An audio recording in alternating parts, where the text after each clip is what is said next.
In the year 1942, during the height of the Second World War, some trucks arrived in the heart of the USSR. They were on a mission. Driving through the Soviet-Russian territory, they quietly were looking for every Polish kid they could find in the Soviet war camps and loaded them in. These trucks then started on to a long journey. Where were they taking these kids? I'll tell you. Watch on.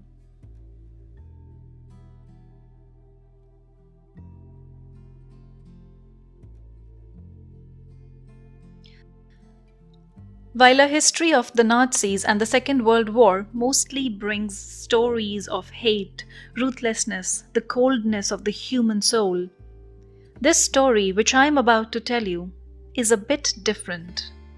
This story is about kindness and courage in times of extraordinary fear.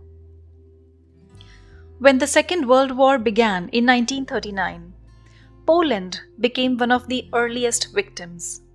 The Germans invaded Poland on 1st September 1939 and the Russian Red Army on 17th September 1939. In less than 2 months after this, the Polish state practically ceased to exist and the country was divided between the German Third Reich and the USSR.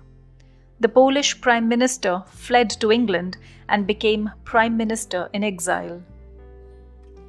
Between 500,000 to 1.3 million Polish people, many of whom were women, children, and the elderly, were loaded into unheated freight cars and deported to remote areas of the USSR, including Kazakhstan and vast expanses of Siberia.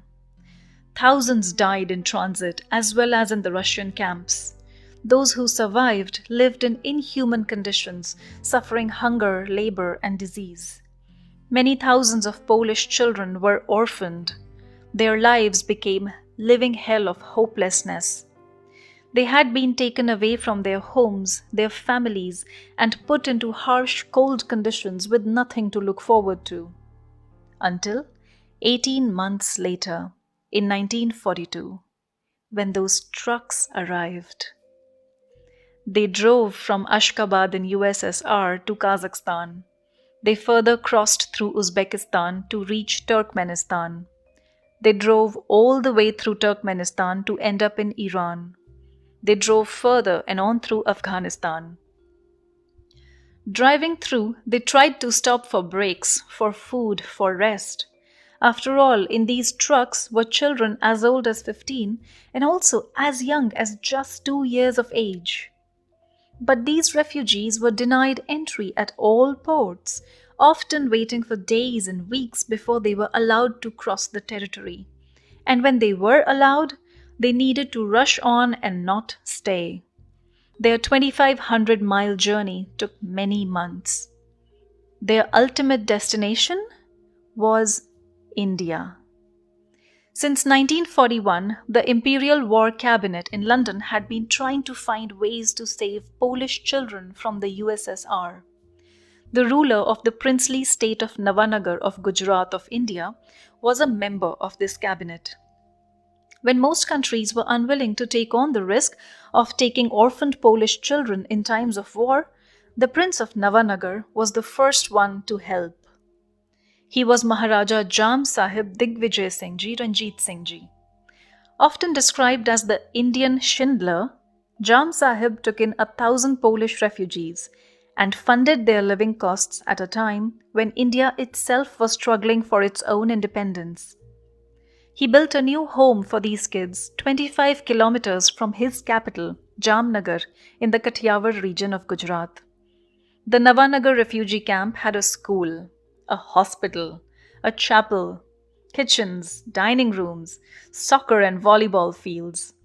The lives of these Polish kids had finally turned around from labor to scouting, attending camps, learning, as well as the Marian sodality and altar boy societies, even theatre. The Polish flag was hoisted on a mast every morning in these camps.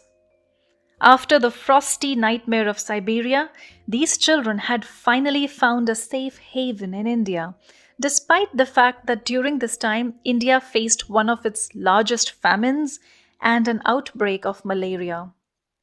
While the world called him Jam Sahib, these Polish kids called him Bapu. Following Jam Sahib's example, further British colonies in East Africa, New Zealand, Lebanon, as well as Mexico agreed to take on and host Polish refugees. At the end of the war in 1945, Red Cross reunited these Polish kids with whatever living family they were left with anywhere in the world. And so, one by one, these kids left India to go to their families. The Polish camps flourished until the last of the Polish families left India in 1948. These children formed such happy memories in India that they formed an association of Poles in India, and they meet every year to relive their best years of life, which were in India, to this day, yes, even after 70 years. Such is their love for India that this school in Warsaw, in the capital of Poland, is named after him, the Maharaja Jam Sahib School. And this Warsaw Square is called the Square of the Good Maharaja.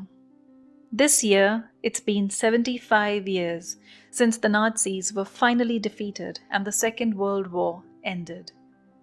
And it came to an end because some people dared to create stories such as this of extraordinary kindness of the human soul in times of extraordinary hardships. I think they are right when they say, sometimes the worst brings out the best in us and amongst us.